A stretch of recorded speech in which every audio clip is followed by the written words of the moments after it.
नमः शिवाय। हर हर महादेव। सावन माह महात्म्य अध्याय 3। सावन माह में की जाने वाली भगवान शिव की लक्ष्य पूजा का वर्णन। सनंद कुमार बोले, हे भगवान, आपने सावन माह का संक्षिप्त वर्णन किया है। हे स्वामिन, इससे हमारी तृप्ति नहीं हो रही है, अतः आप कृपया करके विस्तार से वर्णन करें, जिसे सुनकर हे सुरेश्वर मैं कृत्य हो जाऊं। ईश्वर बोले, हे योगेश, जो बुद्धिमान नत्र व्रत के द्वारा सावन माह को व्यतीत करता है, वह 12 महीने में करने के फल का भागी होता है। नक्त व्रत में दिन की समाप्ति के पूर्व सन्यासियों के लिए रात्रि में गृहस्थों के लिए भोजन का विधान है। उसमें सूर्यास्त के बाद 3 घड़ियों को छोड़कर नक्त भोजन का समय होता है। सूर्य के अस्त होने के पश्चात 3 घड़ी संध्या काल होता है।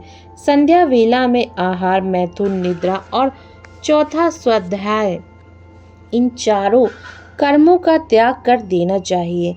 गृहस्थ और यति के भेद से उनकी व्यवस्था के विषय में मुझसे सुनिए।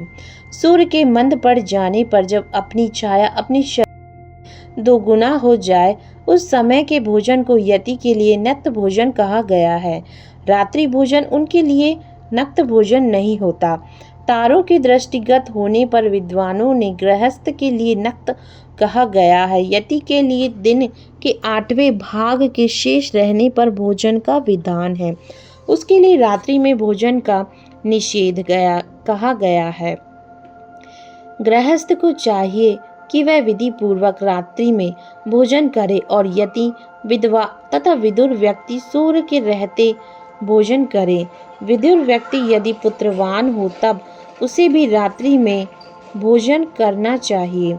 अनाश्रमी हो अथवा आश्रमी हो अथवा पत्नी रहित हो या पुत्रवान हो, उन्हें रात्रि में नक्त व्रत करना चाहिए। इस प्रकार बुद्धिमान मनुष्य को अपने अधिकार के अनुसार नक्त व्रत करना चाहिए। इस माह में नक्त व्रत करने वाला व्यक्ति परम गति प्राप्त करता है। मैं प्रातः काल स्नान करूंगा, ब्रह्मचर्य व्रत का पालन करूंगा, भोजन करूंगा, पृथ्वी पर सोऊंगा और प्राणियों पर सदा दया करूंगा। हे देव, इस व्रत को प्रारंभ करने पर यदि मैं मर जाऊं तो हे जगतपति, आपकी कृपा से मेरा व्रत पूर्ण हो। ऐसा संकल्प करके बुद्धिमान व्यक्ति को सावन माह में प्रतिदिन नक्त व्रत करना चाहिए। इस प्रकार नक्त व्रत करने वाला मुझे अत्यंत प्रिय है। ब्राह्मण के द्वारा अथवा स्वयं ही अति रुद्र, महारुद्र तथा रुद्र मंत्र से महीने भर प्रतिदिन अभिषेक करना चाहिए। हे वत्स, मैं उस व्यक्ति पर प्रसन्न हो जाता हूँ क्योंकि मैं जल धारा से अत्यंत प्रीति रखने वाला हूँ, अथवा रुद्र मंत्र के द्वारा मेरे लिए अत्यंत प्रीतिकर होम प्रतिदिन करना चाहिए। अपने लिए जो भी भोज्य पदार्थ अथवा सुखोपभोग की वस्तु अति प्रिय हो, संकल्प करके उन्हें श्रेष्ठ ब्राह्मणों को प्रदान करके स्वयं महीने भर उन पदार्थों का त्याग करना चाहिए। हे मुने, अब इसके बाद उत्तम लक्ष्य पूजा विधि को सुनिए। लक्ष्मी चाहने वाला अथवा शांति की इच्छा वाले मनुष्य को लक्ष्य बिलपत्रों या लक्ष्य दुर्वदलों से शिव की पूजा करनी चाहिए। आयु की कामना करने वाले को चंपा के लक्ष्य पुष्पों तथा विद्या चाहने वाले व्यक्ति को मल्लिका या चमेली के लक्ष्य पुष्पों से श्री हरि की पूजा करनी चाहिए। शिव तथा विष्णु की प्रसन्नता तुलसी के दलों से सिद्ध होती है। पुत्र की कामना करने वाले को कटेरी के दलों से शिव तथा विष्णु की पूजा करनी चाहिए। बुरे स्वप्न की शांति के लिए धान्य से पूजन करना प्रशस्त होता है। देव के समक्ष निर्मित किए गए रंगवल्ली आदि से विभिन्न रंगों से रचित स्वास्तिक और चक्र आदि से प्रभु की पूजा करनी चाहिए। इस प्रकार सभी मनोरथों की सिद्धि के लिए सभी प्रकार के पुष्पों से यदि मनुष्य लक्ष्य पूजा करे तो शिव जी प्रसन्न होते हैं। तत्पश्चात उदापान करना चाहिए, मंडप निर्माण करना चाहिए और मंडप के चित्र भाग परिमाण में वेदिका बनानी चाहिए। तदंतर पूर्ण हवनाचन कर आचार्य का वर्ण करना चाहिए और उस मंडप में प्रविष्ट होकर गीत तथा वाद के शब्दों और तीव्र वेद ध्वनि से रात्रि में जागरण करना चाहिए।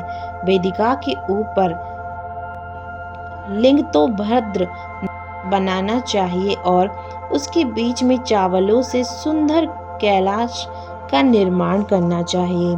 उससे उसके ऊपर तांबे का अत्यंत चमकीला तथा पंचवल्ल युक्त कलश स्थापित करना चाहिए और उसे रेशमी वस्त्र से वेष्टित कर देना चाहिए। उसके बाद पार्वती शिव की सुवर्ण में प्रतिमा स्थापित करनी चाहिए।